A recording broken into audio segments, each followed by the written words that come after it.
Hi guys, welcome back to the channel. In this video we will be detailing the beginnings of a legend. So get your popcorn popped, grab a good old cold beer, roll up a swisher, kick back, and enjoy the story. From the beginning until he was stolen by Indian Sonny.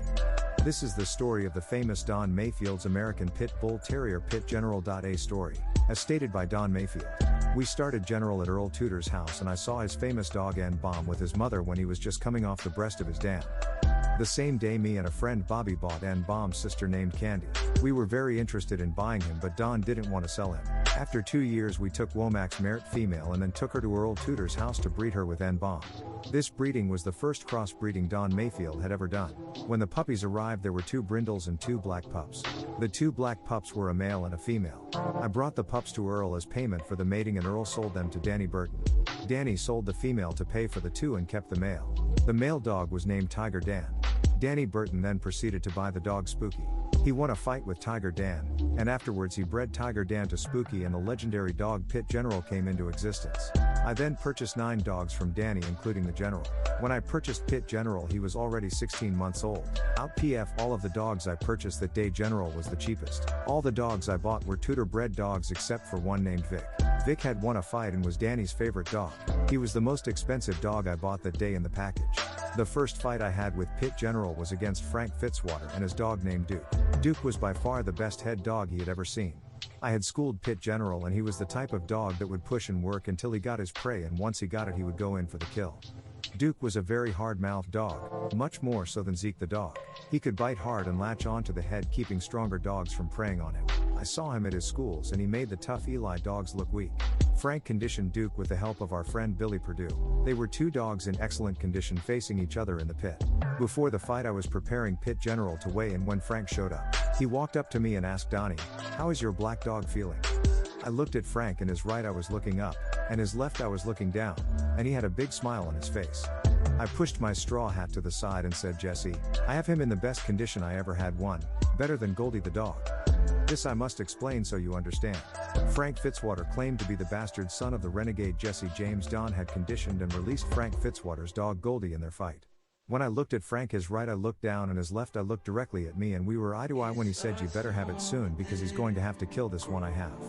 And then Frank asked if anyone else wanted to bet more money. At that point Billy came over and said that he would bet 100 that Duke would win in 45 minutes and I told Billy that he would bet that the fight would not last 45 minutes.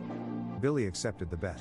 From the beginning of the fight until almost 40 minutes into the fight General was pushing and working but couldn't get a hold on Duke, and Duke was eating General's head. Frank was in Duke's corner laughing saying, "Donnie, he can't kill him if he can't bite him," and his eyes were moving all over the place. It was at that moment that General took Duke by the foot. He bit hard and broke and then moved his prey higher on his leg and bit and broke. And so he did, biting and snapping, pawing up and biting and snapping until he got to Duke's shoulder and Frank farted big when he heard Duke's shoulder snap. I looked at my old friend Frank with a big smile and said, "We've got you now." General was starting to warm up. He had been working hard for almost 45 minutes and left to get some air when Duke stood up shaking General's head. General started walking Duke towards me and we cornered him and General grabbed Duke by the other leg of him. This was in our corner and when I looked up there was Frank saying, "You're going to have to kill him, Donnie." General did the same thing to this leg as the other, biting and breaking bone with each bite, moving up until it reached the shoulder and when it did, he broke Duke's other shoulder just like before. Then General lay down on top of Duke and looked at me as he took a deep breath when Frank said, "He's a long way from dead." As I let General get his breath he became very quiet and Frank was trying to hear what I was saying to General. I then crouched over General and said, "Sick him, attack him," and General stood on top of Duke and dived into his hindquarters hunching his back as he bit down and broke his hindquarters. When General started to get into the guts of Duke I told Frank it won't be long now and Duke let out a cry like a dying dog. The dogs were handled and the judge said red-nosed dog to do his line and as Billy was turning it over to Duke he said, "I bet 100 he'll do his line," and before he could say anything he let Duke out and Duke fell right into the floor trying to crawl towards General, but couldn't get up. Billy picked Duke up and carried him out of the pit and Duke died 5 minutes later. As I was taking Pit General to my truck, Frank came up to me and said, "Donnie, that is the best dog I have seen in all my years and you kept him in excellent condition." The second Pit General fight was when Freddie Jones was at the back of my kennel looking at my dogs and I told him, "You see that black dog covered in mud? I'll fight him against your biggest dog and I'll put him up 1 kilo if you fight at our next convention. The dog you won with in Las Vegas." At that moment moment Larry, McCall, and El Indio, Indian Sonny, came very close to listen to everything that was said, and Freddie saw them from the corner of his eyes. Freddie Jones was the owner of Black Bart, who had won 2 big money fights in the West. He killed a dog in 21 minutes in his last fight in Las Vegas. Bart was raised much like Duke but had a style much like General in the way that he was an assassin and got deep into his prey. Freddie knew I was after him, and he knew he was going to accept the challenge or give it up in front of Larry and Indio, and they would never let him forget if he didn't accept it. Freddie was a businessman in Bakersfield, California. I think it was Larry McCall who said, "And Freddie, what are you going to do?" And the boss standing there laughing very softly, and Freddie said to me, "Let's make the fight." Pat Patrick called me the next day and told me there was no way I could beat Freddie's dog. He was a killer and advised me not to fight him. We put almost 2 months of work into Pit General, and the fight was 3 weeks away when we received a call from Boss Hogg, the police chief, telling us that we had to take the fight out of Texas, so we moved it to Louisiana, and I gave him Pit General Jimmy Wimberly to finish it. Earl Tudor had taught Jimmy very well in conditioning and handling. About a week after leaving General with Jimmy, he called me and told me that he couldn't make the time to finish it, and if it was okay if he would let Roland Fontenot take it. I told him I was fine, and Roland called me and we made arrangements for the fight. For that show we were conditioning 4 or 5 dogs that were going to fight. It was 4 days before the fight when we traveled to the venue with the dogs and the pit in a truck. There were 3 of us in the truck, and we set up the pit and took care of the dogs and went to the hotel with the dogs. The first night we went to visit Roland and see General, and the second night we went to the hotel when 2 vans arrived with 4 people in each. It was Freddie, El Indio and his friends from the West. I stood well back as Freddie pulled Black Bart out of the car on a long leash, let him urinate, and they went into his room. We had a large meeting room where we met and talked away from our dogs, and I told Indio to join us when they were done settling down. After an hour, Freddie came in and asked me if he wanted to see his dog, and I said yes. So we walked to his room, and when we walked in, the first thing I saw was the room full of cigarette smoke and 4 guys from the West sitting in the room drinking and talking. I looked, and there lying on the bed was Black Bart. He was lying on his stomach with his head on his front legs. Bart rolled his eyes to look at Freddie when Freddie told Bart to stand up.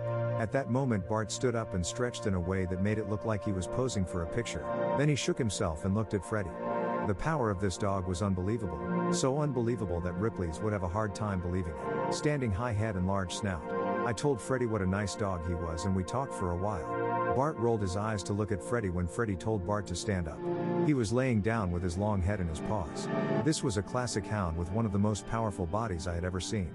They had as much work put in with Bart as I had on General, never stopping from his last fight, letting him heal up nicely and going into a keep where they finished last time. Bart was running on a treadmill and doing some road work. He wasn't lean and slender built like General, but he had a body like a person who lifts weights. This dog was a tank. General had a body more like a person who swims. Long and slender.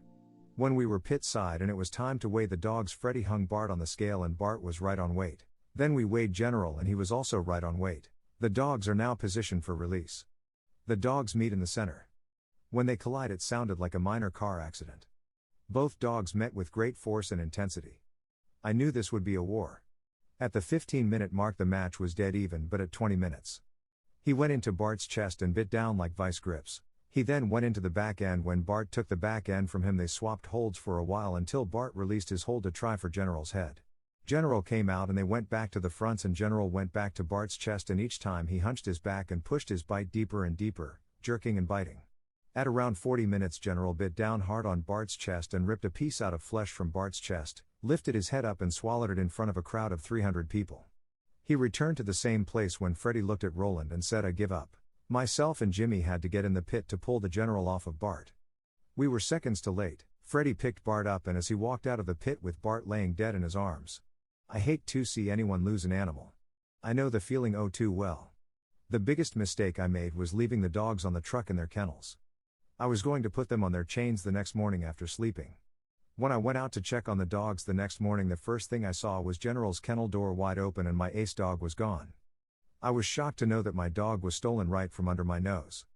I still haven't gotten over the loss of my dog, and most likely I probably never will. This concludes the story of Pit General. Make sure you guys subscribe, like, share, and comment. Thanks for watching.